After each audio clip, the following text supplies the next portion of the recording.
Inner Path to Wellness. Hello, lovely.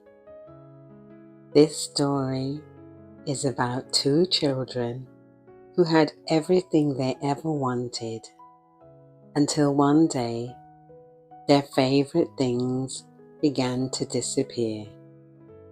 Do you know why? Well, it has something to do with being grateful. So, get comfy and I will tell you what happened when Lyla and Jayden learned the magic of saying thank you from the heart. In a cozy house at the end of Maple Lane lived two children, Lyla and Jayden. They lived with their mummy and daddy. Lyla loved to draw, paint, and play with her toys, and Jayden adored his electric racing car. Their home was full of toys, several game consoles, books, and love and laughter. Their mummy and daddy lovingly gave them everything they needed and more. But Lyla and Jayden never thought about all of these things. The toys were just there, waiting to be played with. When the children did play with their toys, they would throw them aside afterwards, never packing them away nicely. Lyla even left one of her dolls in the garden, floating face down in the paddling pool. Lyla and Jayden never stopped to appreciate how lucky they were to have these wonderful things. Worse still, the kids moaned about things all the time. They moaned when their toast wasn't crunchy the way they liked it. They huffed when the sky was grey. They complained when it was too sunny. Even though Mummy put their hats and sunglasses on them to keep them comfortable and safe.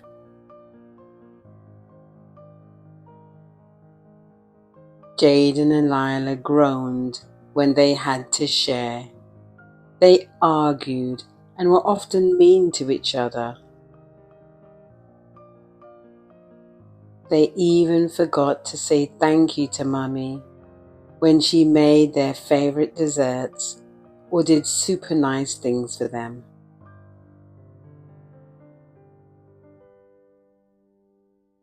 But as time passed, things began to get worse. I wish I had a bigger doll's house, Lyla moaned one morning, tossing aside her perfectly good doll's house. Jayden was grumpy too. This car's so boring. I want a new one with flashing lights, he sulked. And so, without even realizing it, they stopped saying thank you. They rolled their eyes instead of smiling. They tossed things aside, barely noticing them. They didn't even care for the toys they once loved. Then, something very odd happened. One morning, Lyla wanted to play with her doll, Rosie. She looked on the chair where she usually placed the doll, but it wasn't there. Jamie, have you seen Rosie? Lyla called out to her brother. Nope, Jamie answered, rummaging through his toy box. But I can't find my red race car either. They searched everywhere, but the toys couldn't be found. The next day, Jamie's rocket vanished from the shelf. Then Lyla's sparkling gel pens were missing. One by one, day by day, their things were disappearing. At first, they blamed each other. "You must have taken it." "No, I didn't take your stuff. But I know you took mine. I know I left it right here. Things don't just disappear." But deep down, they both knew something strange was going on, and they felt a sadness, like they were losing important things. But it didn't stop there. Each night, a toy seemed to go missing from both of them. And although the game's console didn't go missing, it did stop working. When the children asked their mother and father, their parents told them that they must have misplaced the toys, as they always left them lying around anyway. One night, after dinner, their mother didn't give them the little treat after their meal as she usually did. No dessert. "Mummy, where's our pudding?" Jayden asked. "I thought you didn't like it anymore," Mummy said gently. "You complained and never finished it." Lyla and Jayden glanced at each other. What was going on? They didn't understand it. They felt as if they were being punished for something, but they weren't sure what. But it was with this sadness that the children began to support each other. They comforted each other. They began to understand each other. They felt each other's sadness for the things that were missing. In a strange way, their loss had brought them together as caring brother and sister.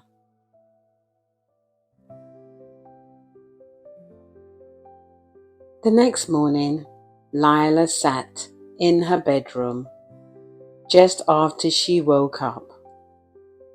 She sat up and whispered, "I really miss Rosie.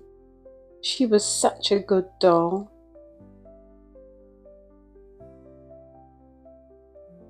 "I wish I hadn't once left her outside." Lyla spoke from her heart as she felt guilty for how she had treated her doll. She thought lovingly of Rosie. She had taken her doll for granted and never appreciated her. A tear rolled down Lila's cheek. Out of all the toys that had recently gone missing, Lyla missed Rosie the most.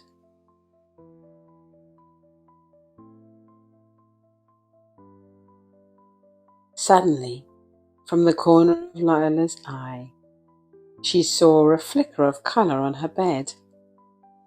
Lyla turned around, and there, sitting on her pillow, was Rosie.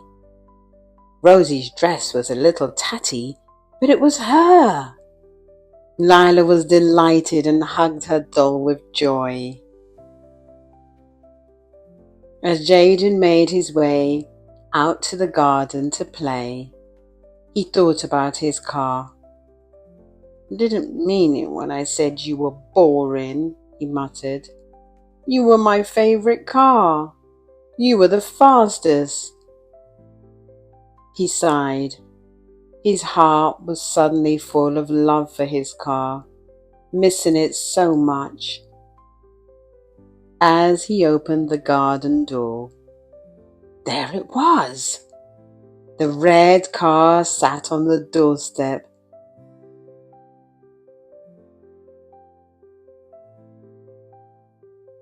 as if it had been there waiting for Jayden. He picked it up and held it close. "Thank you," he whispered quietly. Mum told the children that the toys must have been there all the time, but they just didn't look properly. But Jayden and Lyla knew that they had looked properly, and they realized then that they had been ungrateful, and that was why their toys had gone missing and things had been different. But when they appreciated things, really appreciated them, great things happened. Bit by bit, the toys began to turn up, as if by magic. Jayden and Lyla didn't argue much after this. They played together, they laughed together. The children began to say thank you and please and feel care from the heart for the things they had. They were grateful for their mummy and daddy, the people who cared for them. They even felt grateful for the socks and the gloves that kept their fingers and toes warm when the weather was cold. They were grateful for the sunshine, the lovely smell of pretty flowers, the bumblebees. They were grateful for bedtime stories, bubbles in the bath, and the smell of toast in the morning. Their home slowly filled up, not just with their toys and laughter, but something really special, gratitude, and that never disappeared again.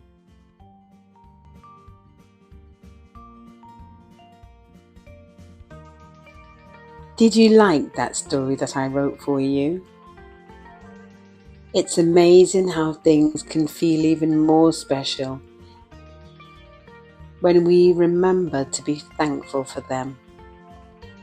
It's really nice too for the person you say thank you to. It makes them feel good about what they did for you.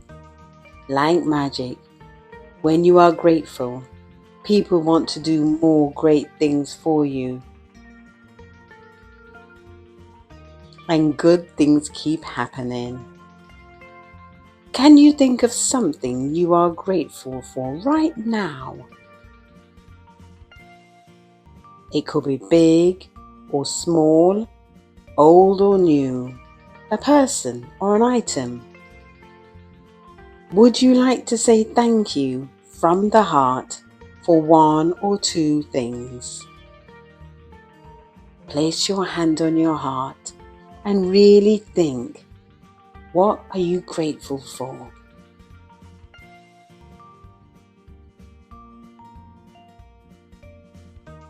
Well done, lovely. Remember, you can come back and listen to this story anytime you like. It will always help you to remember that gratitude is so important. I've also created a meditation for you so you can take time and think about all the things that you have to be grateful for. Take care, lovely. Bye-bye.